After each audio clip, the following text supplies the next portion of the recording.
Hi, Bother Brigade. Here's what's bothering me today. I guess I should talk a little bit about the January 6th committee hearings because unfortunately it's kind of just corroborating a lot of what people were suggesting in the immediate aftermath of January 6th, let's be honest.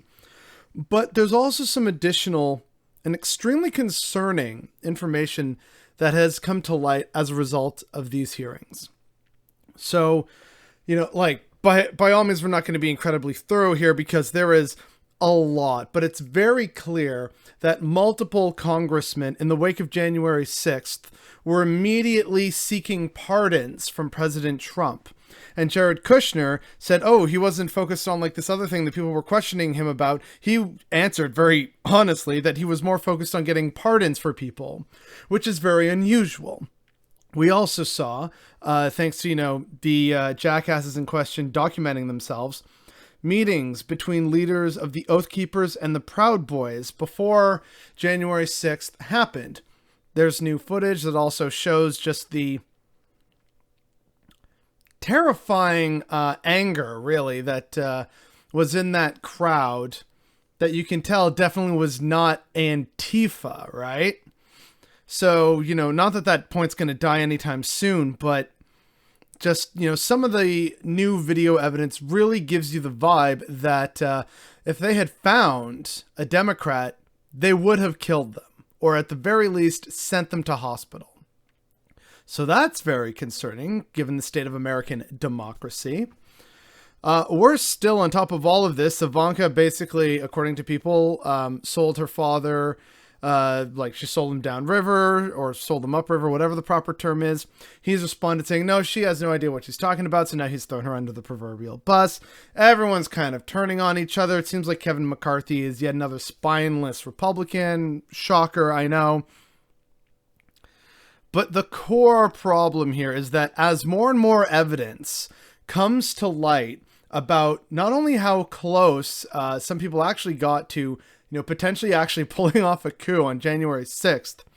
It also shows just how this was absolutely the intention and how it was orchestrated by the far right and how Trump and his family and many other supporters of Trump in the Republican Party very much wanted it to happen. Hell, there's Mike Pence even saying, I think it's time to move past this. And it's like, dude, they were out for your blood. They wanted to literally hang you. This whole scenario is absolutely unreal, and yet here we are, firmly ensconced in reality, and this is an actual thing that happened, and as we're finding out, was even more shocking and horrifying than we first thought. But that's not the main point of this video, unfortunately. The main point of this video is what happens after this, and unfortunately what happens after this is more of the same and more of what we've already seen. Biden keeps talking, and others as well, right? Chuck Schumer and them.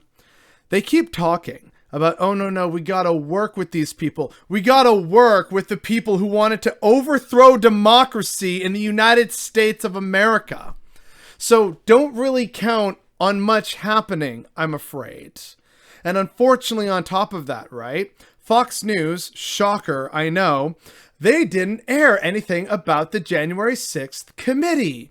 Because, that would directly serve as a counter to a lot of the blatantly false talking points they said in the wake of it that, it's Antifa, it's a witch hunt, and we're just seeing right here, absolutely not. No, they were lying. Shocker, but we already knew that Fox News has been lying for however many years, if not decades at this point.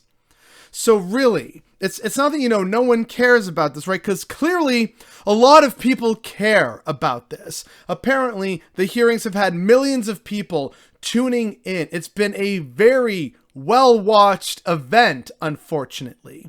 But what concerns me is what actually happens after all of this, if anything. Think of just how the Democrats have behaved up until this point and how they say they still need to work with the opposition. The opposition, which again, wanted to overthrow the fucking government. And then on top of that, We have the fact that a major news media organization, which is trusted by, I'm pretty sure, a majority of Americans, isn't actually talking about this. And many right-wingers, whether they're, center-right, on the far right, it's Fox News, Newsmax, various, talking heads online on Twitter and whatnot, that whole group of people are also going to be very invested in minimizing this and trying to say, no, here's how they're still lying to you, my dear beloved audience that has done nothing wrong ever in your lives, my perfect little fascist angels, right? Like, that's how it's going to be.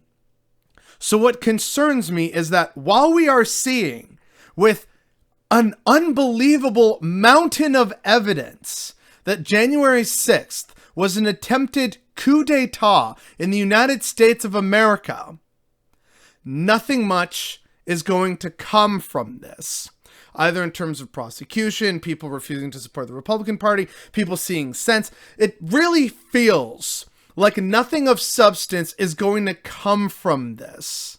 Maybe, something can come from the Democrats or, the actual left in terms of fighting back against this. But let's be real here. Based on what we've seen already so far with Biden and pushing him to the left, how likely is that? So what's actually going to happen in the wake of these committees and the unfortunate, sickening feeling in my heart that nothing of substance is going to come from this? And it was just a test run for them so that the next time they try, and there will be a next time, it's going to be far more successful. And that sickening feeling is what's bothering me today.